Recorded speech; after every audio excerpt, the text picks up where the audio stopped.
Good evening, everyone. My name is Shannon Rupert. I'm the director of the Mars Desert Research Station, MDRS. Most of you know about it. And we have quite a treat for you tonight. So we call them the repeat offenders, those crews who come to MDRS over and over. They're very diverse crews. Some come every year, some come more than once a year, and others come as often as they can. They have the same crew members, some of them. Others have different people each time. Some are students, some are professionals. Some hold classes while others do rigorous STEM and multidisciplinary research. They vary in size and in how long they stay. And they come from all over the world. They have one thing in common. They all come to MDRS to conduct their own mission in a true Mars geologic analog. This, to me, is what makes MDRS unique. The ability of a crew to chart their own course and ask their own questions. We value these crews very much. I adore them. We are proud of the work they do and the contributions they make to the greater analog astronaut community. We're happy to be able to showcase 6 of these amazing crews for you tonight. I'm going to let them introduce themselves as our time is limited. Each is going to share a short summary of who they are and the work that they do at MDRS, and then they're going to open up for questions. Thank you all for being here and enjoy. So I believe Guy Murphy, you're first on the list. Thank you, James. I'll just quickly share my screen. Okay, I'll get really close, and sorry for my unkempt look. We're in lockdown at the moment, and I haven't seen a barber since July. I'm going to talk about Expedition Boomerang, which was a return trip to the MDRS for me personally. I'd first been there in 2003 in the early days for crew rotation 14 at the beginning, which was a very large expedition. And for Expedition Boomerang, which was in October, November of last year, it was crew 214 and 215. And it was an all-Australian crew with 1 New Zealander. It's Sandy Dance, a computer scientist in the background there, Shane Usher, an engineer, Andrew Wheeler, geologist, Diane McGrath, Mars One candidate expert on food waste, Steve Whitfield, a paramedic, Marissa Wilson, engineering student from Canterbury in New Zealand, Jennifer Lane, who's doing a PhD in Martian architecture in Western Australia, and myself. So there's a quick overview profile summary of how the expedition was composed. It went for 4 weeks. The first rotation had 4 crew, the second had 6, full simulation mode for both rotations. And as is standard practice, we were assigned specific roles to fulfill during the expedition, some of which involved maintenance tasks and reporting and so on. A critical thing crew must do when they come to the MDRS is bring up a serious research program. And we had multiple streams of projects. A micrometeorite sampling project formed the basis of our daily EVA program, where we would go outside and look at things and do sample collection out in the field. Andrew was looking at water extraction from minerals. That's the in-situ resource utilisation work. Diane was looking at food waste, architecture, engineering, and so on. And I'll just show you a few pictures to give you a sense of the flavour of daily life. These are various shots from people going out on EVAs. And there's Andrew on the left working in the science dome on his water extraction project. Diane worked continuously through the first rotation on her food waste management. And we did some simulated medical emergencies with Steve relating to paramedicine. I won't talk about the research in detail because we don't have time, and they're better able to explain their results, but it was a diverse range of projects over the month.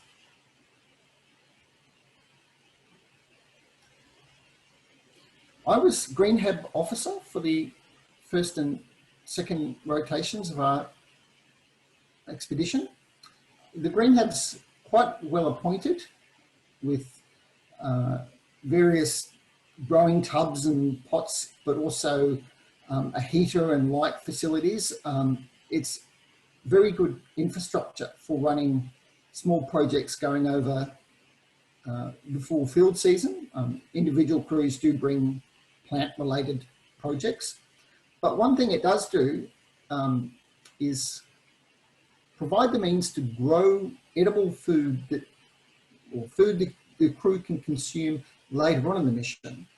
And if you think about it, one of the things you don't have on a long duration Mars mission, unless you're growing it, is fresh food. And we really need that for a whole lot of reasons.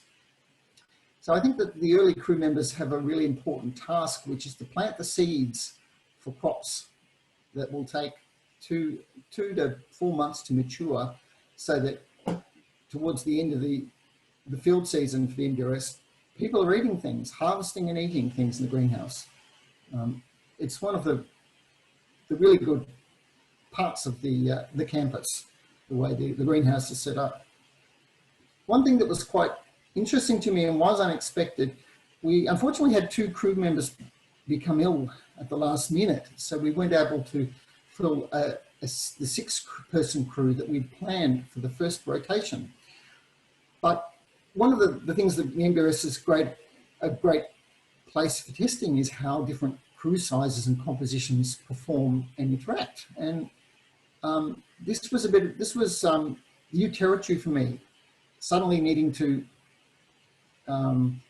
get together and function as a 4-person crew. And I think we did very well overall. We were able to meet the basic requirements for running the facility while we're there, and getting on with our research. I think it probably helped that we'd all known each other for a very long time. The other people you see here are actually very talented people with a lot of skills they're able to apply. And I guess we were older and we do have come from the same cultural background, but that was a bit of a first for me. So I'll just finish with a quick flash of a couple of slides. This was the MDRS when I first came here, and that was it when I was there last year. And it's just so wonderful to see how much the campus has evolved since then. I think it's an outstanding facility and achievement. So I better stop there.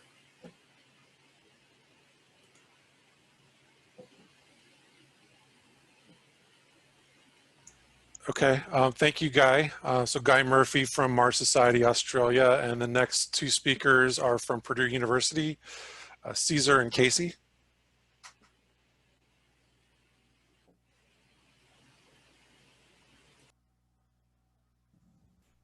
Okay, you should be able to see my screen, hopefully. Yes, you're looking good. Perfect. Casey, you want to go ahead with your introduction? Sure. So Cesare and I represent Purdue University. And just to introduce myself, I'm Casey Hilton. I was the crew engineer of Crew 202, and then I will also be the commander of Crew 236, sorry, this winter at MDRS. I graduated from Purdue in 2019 with a Bachelor's of Science in Chemistry. Okay, I'm Cesare Guariniello. I'm a research scientist in aeronautical and astronautical engineering and a planetary geologist at Purdue. That's where I got my PhD 4 years ago. I'm one of those repeated offenders. I've been to all missions that Purdue had at MDRS. I was crew geologist in 186. I had the honor of being Casey's commander in Crew 202. And last year I was in Crew 218. And this year I will have Casey as my commander in Crew 236. And as you can see from the dates, I spent my last 3 New Year's Day and 1 Christmas at MDRS. And I actually appreciate that the crews before us planned their seats so we can get food. And as Purdue University, a self-organized crew, we actually send Purdue students and alumni every year produce known as Cradle of Astronauts. We're happy that now we are also Cradle of Analog Astronauts. Okay, so a look into the daily life of a boiler Martian. We function just the same as any other MDRS crew. So all the factors of daily life are the exact same, like being in simulation in an isolated environment. That's kind of what MDRS is about. Going on EVAs, living very close together, and a delectable diet of shelf-stable and dehydrated food. So you can kind of see each of those pictures. Some of us are putting on the suits. There's a picture of the crew quarters, and then dehydrated food. And then there's a lovely picture of Cesare and I in the airlock together. So just like any other crew, boiler Martians function the exact same. Okay, one thing that most people don't understand about the Mars Desert Research Station is that we are not playing pretend astronauts. We're not there to have fun and camp out. We're there to do serious research that will help us go to Mars. And so we'll show some of the research projects that we had over the years. We had research in a wide variety of fields, and we'll show just some quick samples. One interesting project we had was radio navigation for extravehicular activities, or EVAs. This is because on Mars, we don't have GPS and there's no magnetic field, so we cannot use a compass. So unless it's night and we navigate with stars, one idea is to use radio beacons. So what we did here is using an antenna to localize a radio signal from the habitat in order to navigate in difficult environment. As you can see on the left picture, the antenna is finally pointing at the habitat in the background. And on the right side, you can see how we cover the visor to simulate low visibility. We did some biological research. We actually used a DNA sequencer that NASA uses on board the ISS. We studied the microbiomes of humans and plants at MDRS to try to answer the question, will sterilized plants be contaminated by human pathogens? And can some of these bacteria actually evolve some harmful strands?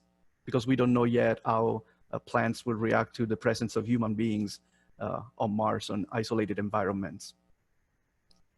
And some of the research that I did together with other crew members is on geology. The geology of the location of MDRS is very similar to some locations on Mars, except that luckily we don't have perchlorates. They're a chemical hazard. Unfortunately, they exist on Mars. But the clays and the rocks are very similar to some locations on Mars. So we actually did some research. The top right picture is a portable spectrometer with which I'm analyzing clays. The picture on the left has been taken at the bottom of something that we called Boilermaker Canyon, because from what we can understand from the map, nobody has ever explored that area before. We also created a radioactive mapping of the surrounding landscape around MDRS. And then another area of research that we did was studying stress and stress management. So these studies included inducing stress to study decision-making and then the cortisol response of the body. So as you can see on the right-hand picture, we would put our hands in ice water to induce stress on the body and study cortisol levels and decision-making after that, as well as after EVA or after stress-relieving activities. And then another crew member studied the reduction of stress through yoga and meditation. So they would start every morning with yoga and meditation to try to relieve some of the stress that happens while we're in sim. And then, although each crew member came to MDRS with research goals and hypotheses, we always left with something a little bit extra. And some of these unexpected findings were new friendships, collaboration, togetherness, really good food, even though it's all dehydrated, and a lot of fun. Our crews normally spend some part of the holidays in simulation, so we've been very lucky to be able to share that time with our crew members and sometimes a few visitors from Earth. So as you can see in the left picture, we're actually having a New Year's Eve dinner, and that was always very special and helped us bond together as a crew. And then next we just have some pictures from the crews that we want to share just because they're fun or interesting. So these are just pictures of the crew. You can see Cesare, this is his most prized picture. Yeah, my hero pose. It's fun. And then the landscape there is just unbelievable, as you can see from these pictures and other pictures that we've shown. The stargazing is unreal when you're there because there's no light pollution. I have some amazing pictures from MDRS and it's just unlike anything else. So as you can see here, we are out of simulation. We're before or after our rotation, so we are not wearing suits, and we were just observing stars. And then finally, these were just all of our, some of our crew pictures, just showcasing the fun that we had. You can see the bottom left is our favorite, while on an EVA, we decided to spell out Mars with each one of us. So that just kind of showcases our team and the research we did and kind of like the fun that we had while doing that. Just one last comment, the snow on the bottom left made me remind that in my last rotation, we were stuck inside we're inside the habitat for almost a week, almost half the rotation.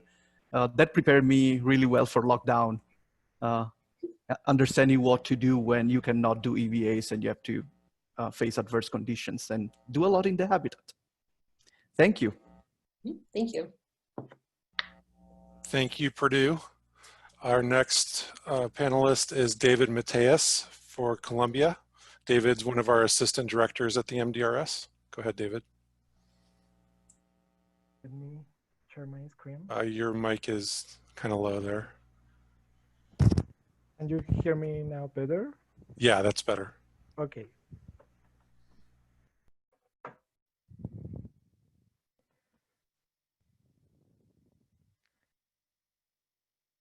Okay. Let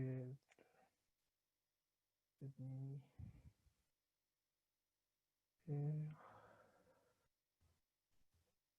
Okay. Hey, hello everyone. It's a pleasure for me to be here with all of you. I really miss you guys. I am David Mateos. Currently I am auxiliary professor of the National University of Colombia and CEO of a new startup, Nima Space. And I am former crew member, and as James said, I also am a former assistant director. So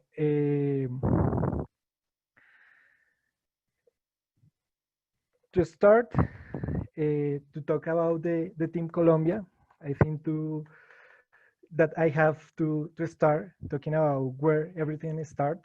And everything started in January 2018 with crew 187, Team LATAM 2. This was my first experience in MDRS. And in this crew, there was another Colombian, Oscar Ojeda. And after this experience, we discussed how important is this kind of events for our country, and how this helped to consolidate the different space programs that we have in our university and in our country. So we decided to confirm the first Colombian crew. This was a crew confirmed by a professor, former students, and students of the National University of Colombia. This was a very diverse crew, but most of the crew members were members of the planetary science research group of the National University. So we had a lot of research in this area. For example, one of the research that they were doing was to characterize the different areas of MDRS that have a presence of extremophiles. Also, we did some research with plants. We test our lysimeter. this was tested in 2 crews. This is a device that measures the evapotranspiration. In this occasion, we tested with crops planted in Martian soil. And something particular of our crew is that we had a remote astronomer, and he was in Spain. He couldn't travel with us to MDRS, and from Spain he operated the robotic observatory that is in MDRS and took these amazing pictures that you can see here. Here you can see the Horset Nebula and the Andromeda Galaxy. The last year, with the members of the first Colombian crew and some members of the Mars Society Latin America, we organized the first bootcamp Colombian mission to Mars, inspired in an event that Attila did before in Peru with the Mars Society Latin America. In this event, the participants had to design a mission to Mars, taking into account different aspects. And also we had the contribution of the new crew members of the future Colombian crew that was scheduled for April, at the same time that all the airports closed. So we were rescheduled for the next year. So I'm gonna show you a really short video of all the crew members introducing themselves. Hello everyone, my name is Jal Mendez and I'm the commander of the next Colombian crew. I'm microbiologist and a student of Master in Science Geology. We have several projects, for example in science and human factors. My principal project is in science, looking for microbial life in extreme environments like a desert. Hey there, this is Andreas Corso. I am the geologist of the crew. I am currently doing a PhD in geosciences, and my research within the mission is about microorganisms that may inhabit rocks and minerals to assess these for future astrobiology missions. Hi, this is Felipe Torres, and I'll be participating in the upcoming Colombian crew at MDRS. I'm a mechanical engineer, and I will be working as a spacesuit officer for my crew. I'm currently developing an investigation on a composite material with insulative and reflective properties that will be applied to the design of spacesuits in Mars. Hello, my name is Carlos Salazar. I'm a mechatronic engineer and I'll be working in the role of engineer for my crew at MDRS. My project is about using kinetic images and join them to make a map for elements like rovers. As you saw, in this moment we have just 4 crew members, but we expect to have more crew members soon. So I think that's it. Thank you so much. Okay, thank you, David. Our next panelist is Attila from Peru, another one of our assistant directors. Hello, everyone. Can you hear me? Yes, coming through loud and clear. Okay, I'm going to share my screen. All right, thank you so much for introducing me. I hope everyone is having an amazing time and learning as much as I am. Well, I am Attila Misatos. I am a biologist, and I had the honor to be the first intern at MDRS in 2018 and the assistant director for a couple of years now with David. I'm going to be presenting the Team Peru. Just like David, I am the coordinator of the team. I won't be on the team itself, but I will be helping them through the process of planning and preparing for the mission. So all my other panelists all the other panelists have been showing you how is the life on MDRS and how the story behind all these crews. So I will show you a little bit about which is the profile for international participants and which kind of project you guys can do if you want to participate at MDRS. So while doing that, I will present you the crew of the Peruvian team. So first of all, let me introduce you to Aurora Diaz. Aurora Diaz is a medical student and she's a member from the Mars Society Peru.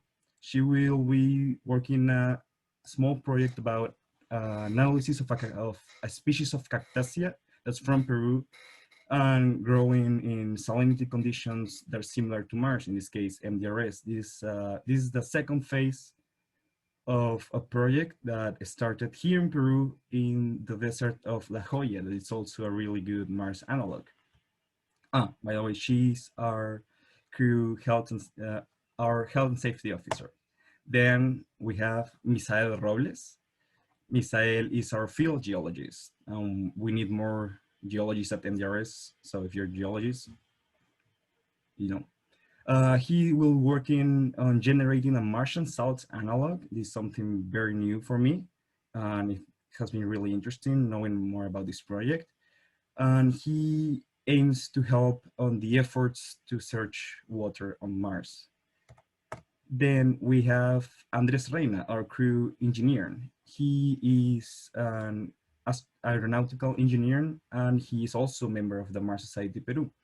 He will be working on a training procedure, applying 3D printed biomodels, that's basically human organs, and he will be performing surgery while expert surgeon uses telemedicine. So he will be the surgeon, the expert will be in another part of the world, we don't know yet where, and he will be guide and teach Andres how to operate this organ. Well, the 3D printed organ, not his crew members' organ, hopefully.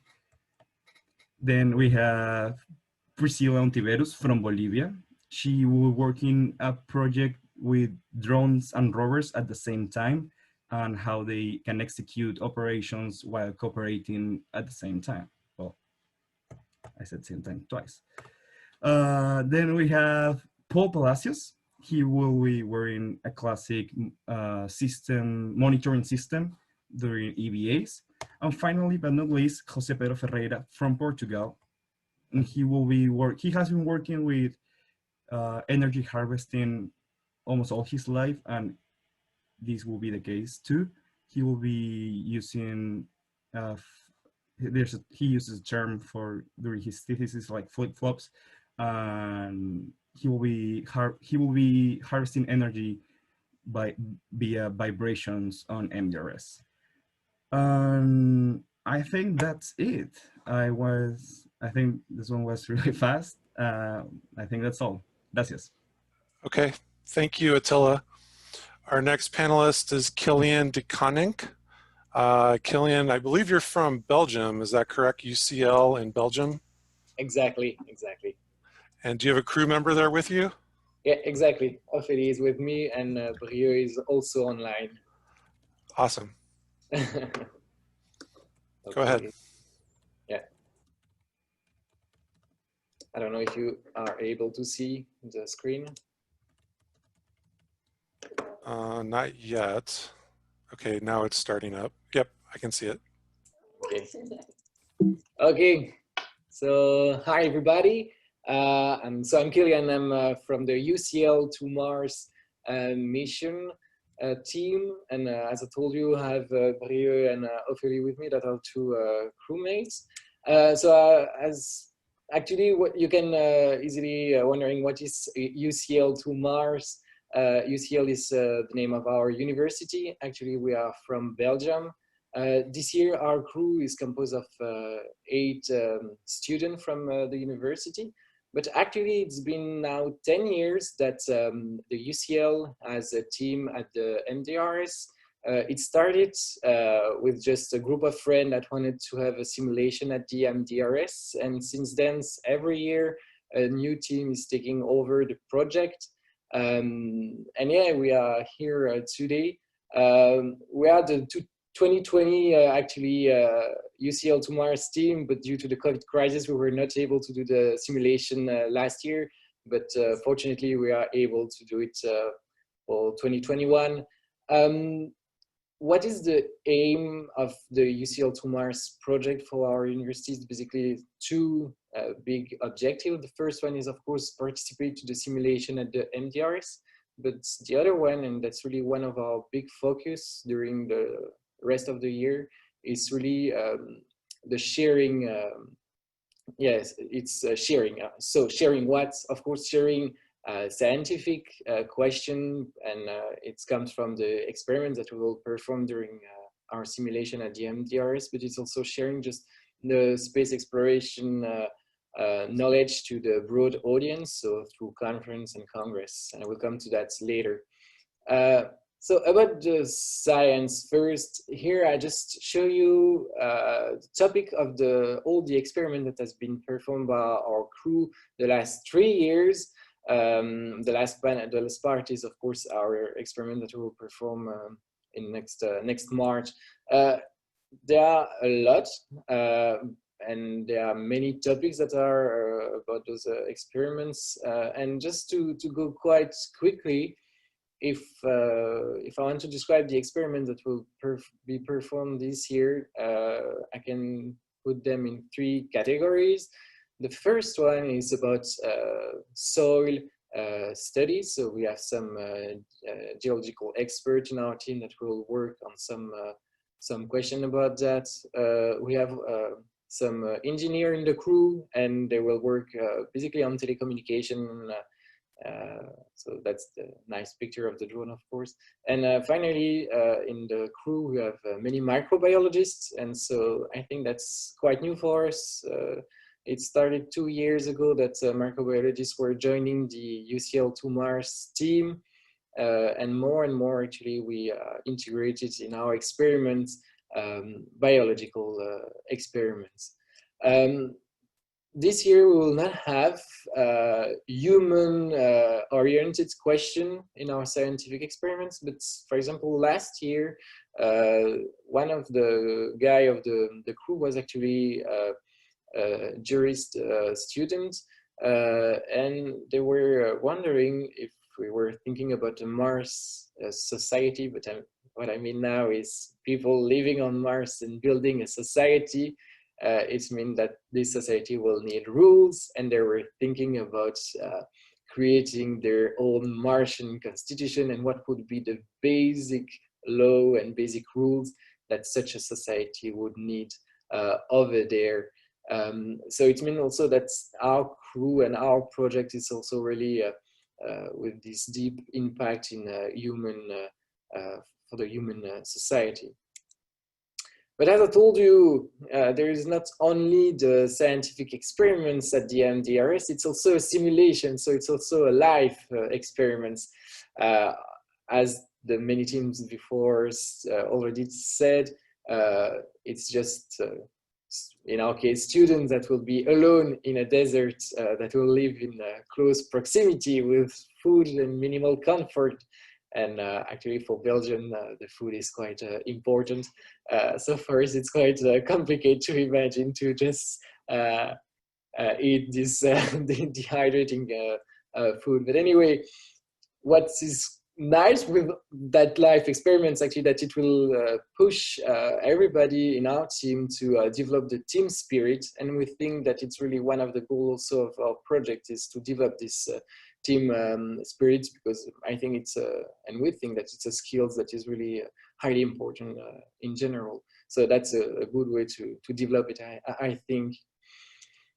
And as I said before, the second big goal of our project is also to share the knowledge that we'll have acquired to the broad audience. And so that's what I call from simulation to the stimulation. So the idea is really to take part of the advantage of knowing what's happening on the MDRS, of what does it mean to be under a simulation, and to be able to share this experience with people, with students. We are going in different schools in primary school, secondary school, to share with students about the space exploration and the challenges, to talk about science. We are participating in many events that are organized here in Belgium. We have some TED Talk that are organizing, and we can participate. To really, the idea is to share our simulation in a way to stimulate people about the space exploration. And so it was quite brief, but if there is something I want you to remind about the UCL to Mars presentation, is that actually it's a Belgian team, and we are the only one in Belgium to have this. I think it's a great opportunity for us. Based on what Shannon told me recently, actually, it appears that we are the longest running program at the MDRS. So we started 10 years ago, and we are planning to continue 10 years more at least. And a great stuff about our teams and the last year's team is that there is a large range of expertise inside the team. So for example, this year we have a bioengineer, we have microbiologists, and we also have a civil engineer. So I think based on all the expertise of everybody in the team, it would be a great year. The thing also is that we don't know each other before starting this project, and so that's quite a challenge too. But anyway, the goal of our project is to at our scale, to take part to the space exploration. And of course, more and more, years after years, our project is becoming more and more professional, and it's also thanks to a lot of our sponsors that allow us to travel to the MDRS every year. So it's also important, of course. And so thank you for your attention, guys. Thank you, team UCL, and appreciate you guys getting up so early. I can see how early it is over there. It's I believe 5 a.m. Thanks a lot for your time and attention to this panel. Next, our final panelist is Keith Christman from Florida Tech. Hello. Yep. Let's get this started here real quick.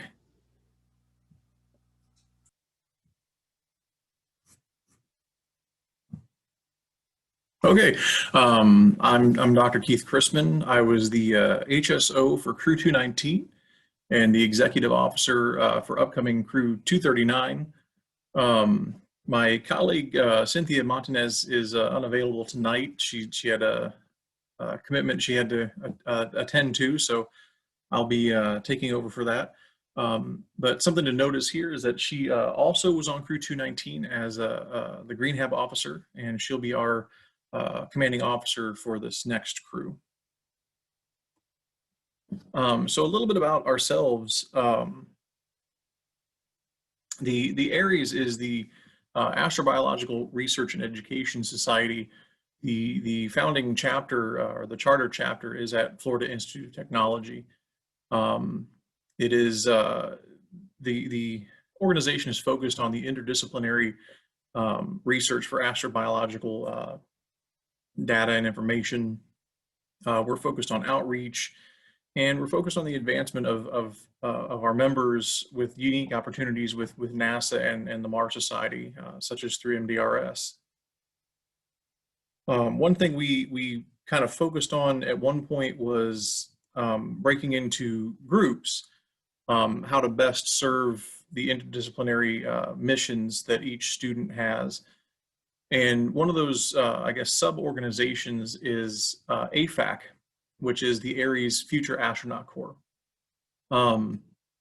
We take our projects that are primarily honed in on the advancement of human spaceflight within that interdisciplinary approach as both individual and crew research projects, both in and out of the MDRS system.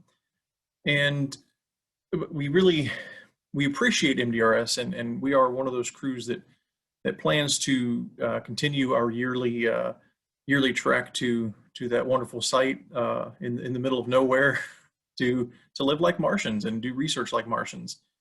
MDRS gives our members this amazing opportunity to work on research within our fields.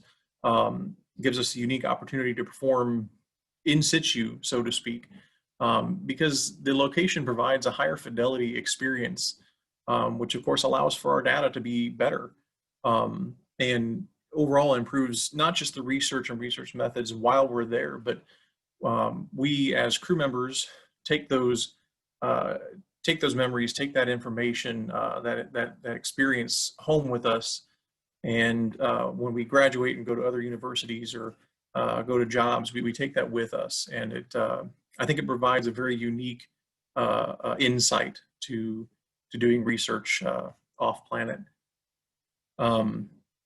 Another thing that we do with Aries AFAC is we've made it kind of our personal mission statement that the leadership for a crew always comes from a previous crew.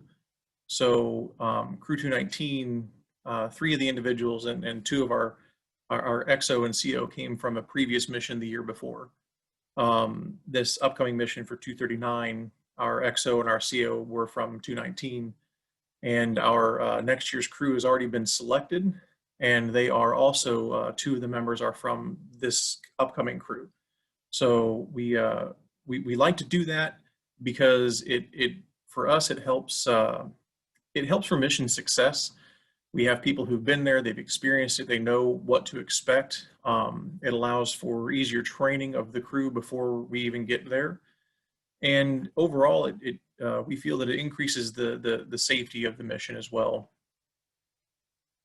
Speaking of safety, one thing our organization is also focused on, I'm going to use the word focus a lot apparently tonight, is the medical aspects of Mars analogs or space flight in general. My own personal background, my PhD is focused on human spaceflight, human-centered design, and primarily that medical component of it.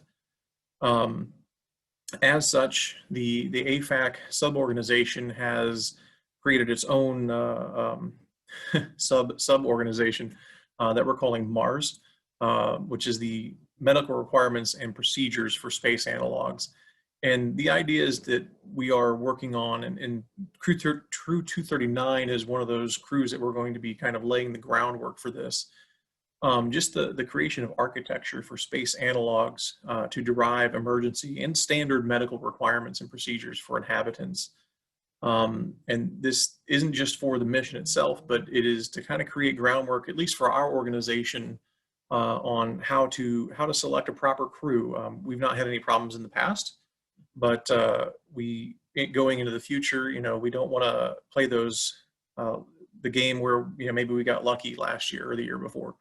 So we're looking at how to create good requirements for crew selection, how better requirements and better ways to do crew training before, in, and after the mission, and overall a standardization of requirements and procedures where applicable for us, for our organization going to MDRS and other analogs and other research arenas.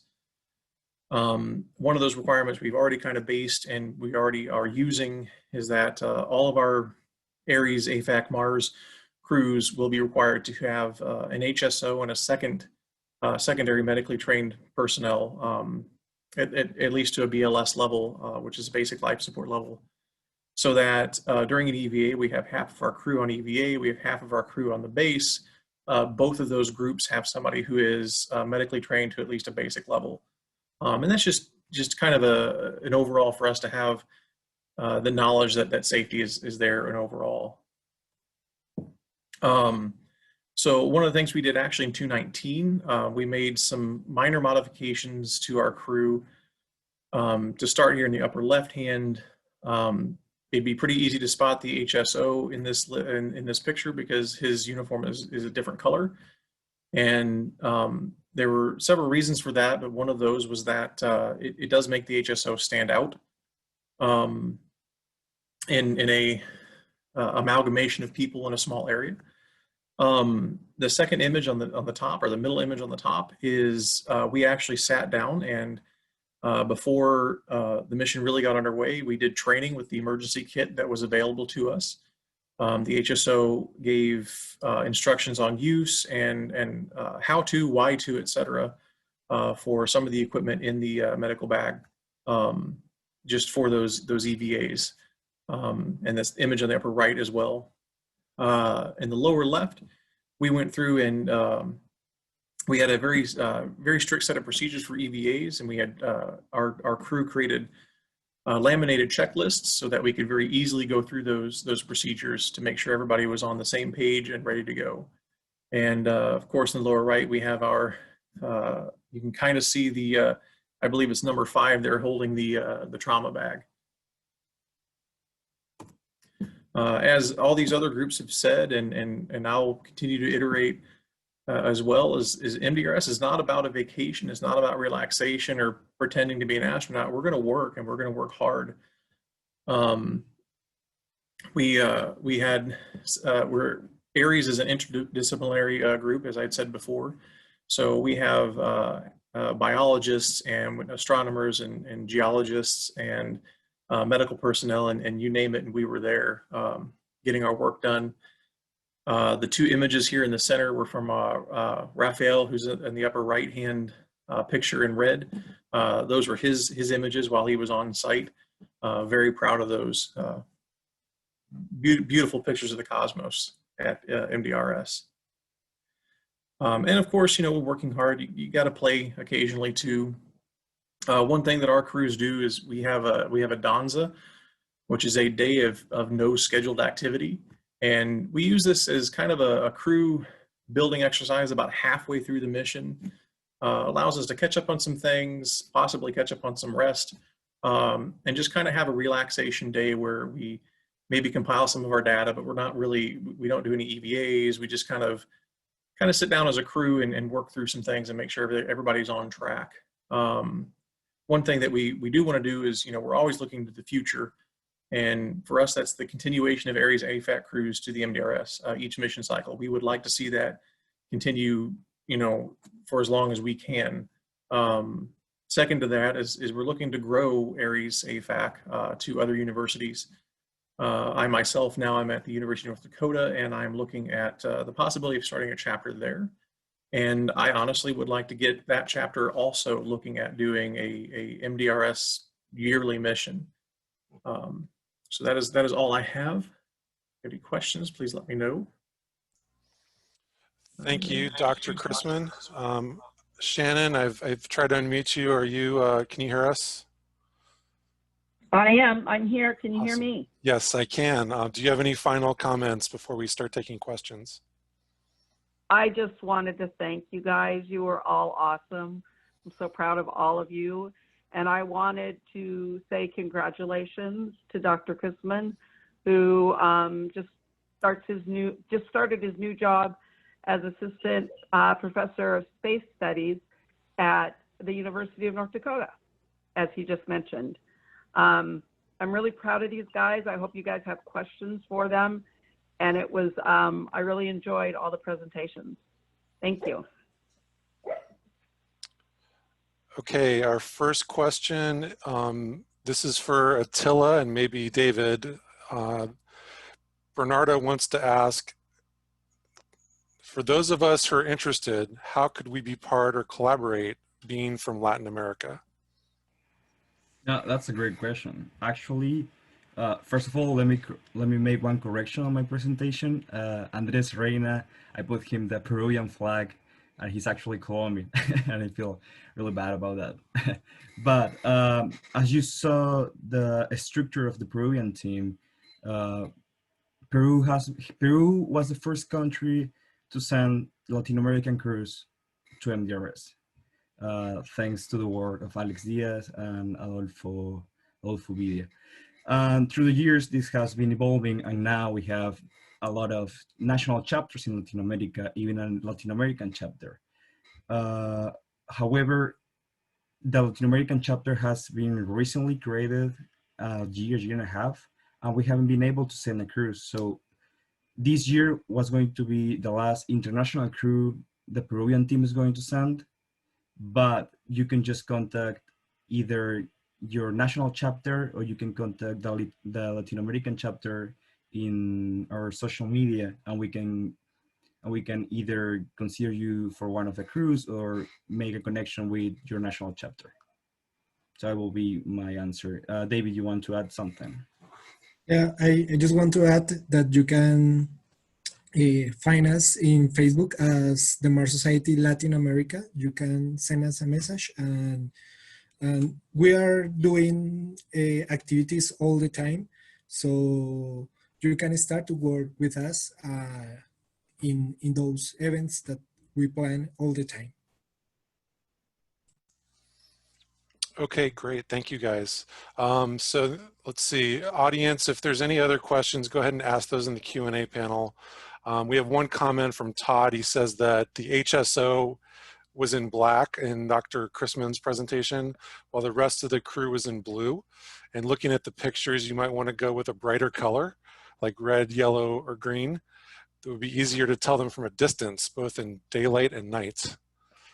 So just wanted to toss that out there. So I'm also a former, I'm also an alumni of the MDRS. I was the executive officer on Crew 197, which was about 2 years ago. And I'm getting ready to go again next year. I'll be on a crew with some of my colleagues from the ISU in France. And I wanted to ask you guys, since I all have you here, this is kind of a good time for me to get some advice from some veterans. What were some of the favorite things that you did when you had downtime? I've heard of crews, doing things like watching the Martian movie. What were some of the things that you guys like to do that you remember, especially like have fond memories of?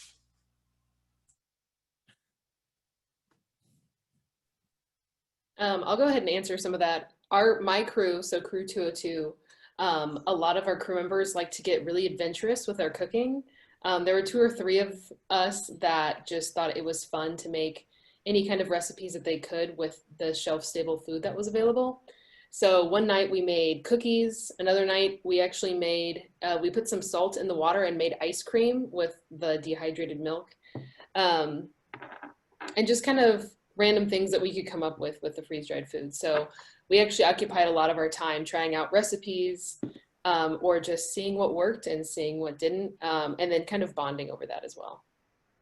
Yeah, I've always wondered, is there like a cookbook out there for all the freeze-dried? There is. I think our crew, we had one person who, Crew 219, was very much into doing most of the cooking, and she did an excellent job. And she has her own cookbook for making. Trying to think of some of the things we had that were just off the wall great. But I do know that we had a lot of hot sauce and a lot of spices that we added. But we had a lot of gourmet meals while we were there. It was actually very nice, and I think that was like any group or crew situation. You bond over food. You bond at that table. It's one thing that we made absolutely sure is that dinner was group time. We came as a crew to sit down and eat together and talk about the day, etc. And I think that really helps for bonding. It really helps for that crew cohesion. So food all the way. When we were inside the habitat for many days, we made a puzzle, we played games, we actually created a card game in Crew 186. If you watch movies there, among the collection, there's Galaxy Quest, which is a must now for my crews. I would suggest if there's any birthdays or national celebrations or things coming up on the crew rotation, plan ahead and bring some things to make it special, things you don't ordinarily have. That can be a fun thing to do. From what I remember from the Latin American crew, every time we were going to start to watch a movie, everyone fell asleep. We were so tired, like everyone just passed out. But as soon as someone said, "Hey, what do you think is the meaning of life?" and we could argue until 5, 6 a.m. We wouldn't stop. So yeah, we like discussing and arguing a lot. We did that also with our crew, but it was not with the meaning of life. It was like which way the toilet paper goes, what the definition of a nap is. But seriously, like having those conversations, you spend so much time that if you need to fill up your time, just bring up appropriate controversial statements of like which way the toilet paper roll goes. Yeah, you put it the wrong way. We don't have to have this conversation right now. No, yeah, let's not start. It's great seeing you two again, by the way. David Haslam would like to know if you'd be interested in an artist, photographer, or documentarian on a crew. So we actually, I can speak to that. Crew 239, we have a documentarian that will be on our crew, invading our space the whole time, making sure that we're being photogenic and getting the life of a Martian recorded. And then, yeah, I'd also like to know, kind of a science question, if you don't mind. What's like a good experiment that would be useful to do that kind of hasn't been done before at the MDRS? Like, what does the MDRS need for a crew to come solve?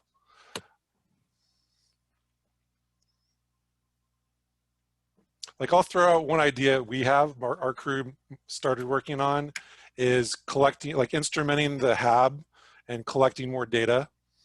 You know, kind of collecting data on when the airlock opens and closes, like how long do you stay in there, and the temperature levels in different areas of the HAB and the other buildings. What do you guys think? Any burning like questions that might? I can comment on that. Go ahead. Well, one of our experiments this year is to collect as much data as possible. So we will bring a series of different sensors, like when the door is open, the temperatures of the different spaces at the MDRS.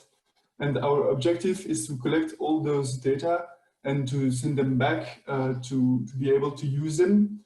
And we will also see if it is possible to leave those sensors in a more permanent way in order to capture data over a long period of time to see if, for example, the door, if the time that the door stays open has an influence on the temperature or the humidity in the different spaces of the MDRS. So this is definitely something we are planning to do, yes.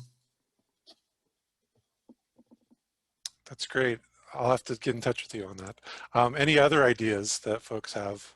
Any big problems that need to be solved that a crew could solve? I think an interesting idea everyone has talked about this at some point is the automatization of the green hub, but there is a lot of discussion about it because you take away that pleasure, the direct impact that you have when you are the green hub officer or you help on the green hub. That I'm sure everyone in here has felt this need to go to the green hub when you need some peace, when you need some time alone, because it's one of the best places at the station. So, I think automatization of the station could be a great step, but it's also interesting to discuss. Awesome. Well, I want to thank everyone tonight for this panel and for participating. Thank you for your time. This was great. I learned a lot. I'm sure our audience did as well. So thank you all. And thanks for your time at the MDRS. You've added to our body of knowledge.